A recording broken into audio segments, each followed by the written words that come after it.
Hello everyone, Philip here. What would you do if a girl came by your house and said, I'm gonna cook and clean for you, and doesn't really expect much in return except for like head pats or something? Well, first, I would ask, who the hell are you? Why are you here? Why would you want to cook and clean my house? My house is already pretty spotless. I can cook and clean for myself. Like, damn. No, it's a very strange thing that would happen. I'm assuming a lot of you would probably ask similar questions. Well, that's what we're going to be discussing today, is The Angel Next Door Spoils Me Rotten. What is it? It's an anime that released earlier this year, and it's a basic romance comedy anime. Some misunderstandings, some embarrassing moments, some, oh, I think you're so cute girl moments. Oh my god, it's so cool. It sucks! I don't like it! And I'm going to be explaining why I don't like it. Because a lot of people were criticizing me because I put something like Tomo-chan, Jonoko, I think is what it's called, above The Angel Next Door Spoils Me Rotten. And I'm going to be fully explaining my concept about it. So join me in this, and I'm going to tell you what kind of separates a good romance anime from a bad romance anime.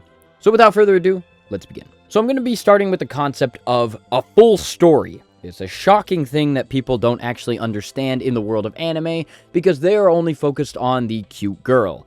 Which girl looks cuter? She is more cuter, which means it's a better story. It's a better overall concept. No. People should not be judging stories based on that alone. It's a terrible way to do it. The reason I would put something like Tomo-chan is a girl above The Angel Next Door Spoils Me Rotten is because it follows those principles well. It has beginning, a middle, and an end.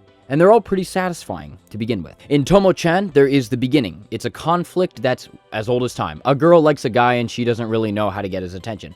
Basic concept. And you might be thinking, well, that's the exact same way as The Angel Next Door Spoils Me Rotten, except it really isn't. Tomo-chan had a spin on it. So it was about a girl who was a tomboy that didn't really act feminine enough to be able to attract a man, or rather she was worried about it. Which, again, that little spin really makes a huge difference because it's similar enough that you find comfort in it, like you know how the story, but it's different enough that you think, wow, how will this play out? And it really is interesting because there is the original conflict and then there is the middle where she's trying to act more feminine or try to be more feminine in order to get this guy's attention, which you see play out in goofy antics as you always do with these romance comedy animes. And then there's an ending where she finally gets the guy gets the girl, and they all live happily ever after. Despite it being bare bones and to the point, I think it's satisfying. Beginning, middle, end. That's all it needs. With The Angel Next Door Spoils Me Rotten, it's not necessarily the beginning and end that are unsatisfying or anything, because the beginning of it is pretty bare bones too. A girl who is, well, you'll get to learn that later, abused by her family and kind of left for nothing. She feels like she's obligated to try to help as many people as she can because she really never got the help that she deserved when she was growing up. So she helps out other people as the angel, the grace of God coming down from heaven to bless us all by helping us cook and clean our house. And the entire conflict is basically her just trying to find a friend, and she thinks that that is the way to get a friend. It's a fine beginning and a fine concept, but where I don't like it is the middle. The middle is more of them trying to get to know each other. Now, in Tomo-chan, they kind of have this pat down because they already are friends. So it's not so much her trying to get the attention, it's more her trying to get the romantic intention of June, or the boy that she likes. Here, it's a complete stranger technically, so they have to work a little bit more to try to get the attention. But the way they do it, unlike Tomo-chan, which used wacky antics to try to make her more feminine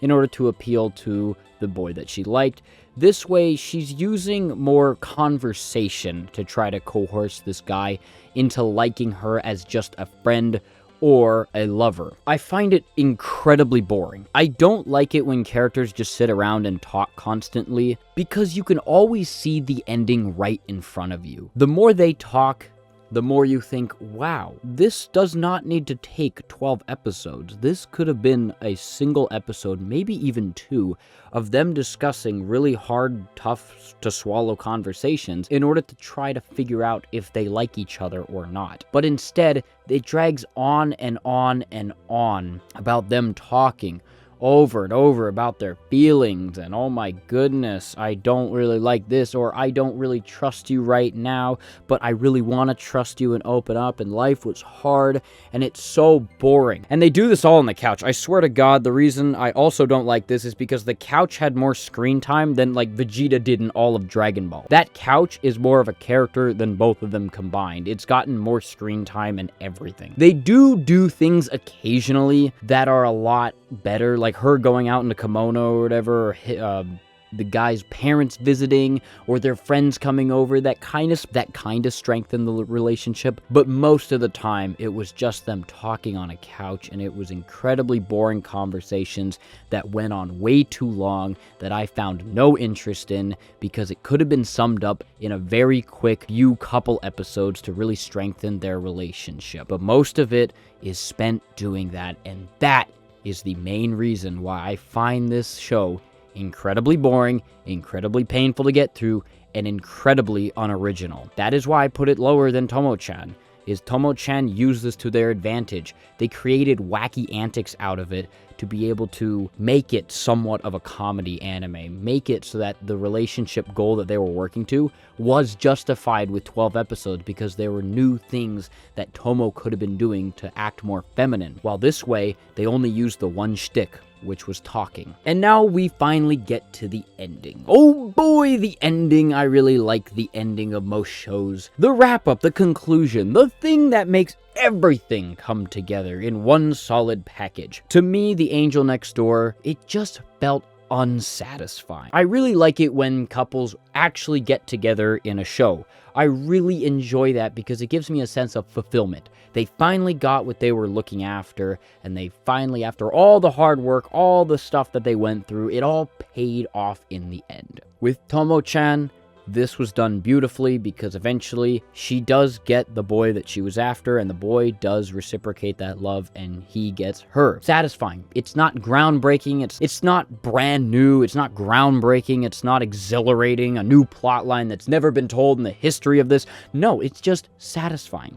And that's what most shows need, is a satisfying ending. With The Angel Next Door, I didn't feel like it was satisfying. I got that limp-ass hug at the very end and said, finally, we can be friends. Finally, I will take care of you. Finally, you will take care of me. You know what? At the very least, I will give them this. They did get to a conclusion, which was she finally made friends. I just wish the way that they acted in the middle, where it felt more like a romance love. Remember that scene where she tried to get him into bed after being sick and said, please take care of me? Well, that felt more romantic rather than just a friendship type relationship. So at the very end, all this buildup, all this talk that they were talking about, it felt more like it was going to lead to a romantic ending, which I thought it would, but now it led to a friendship ending? That is very unsatisfying, to try to trick your audience into thinking that they're going to be an item, a couple, that they'll finally look after each other, but in a romantic way. But instead, they go for the friendship angle on this, and that is completely unsatisfying, because this entire time you're thinking they'll be together as a romantic couple, but they don't. And that, everyone, is why I do not like The Angel Next Door Spoils Me Rotten. And that's going to be it for me. So thank you all so much for watching. I hope you guys did enjoy, and I will see you all in another video live stream.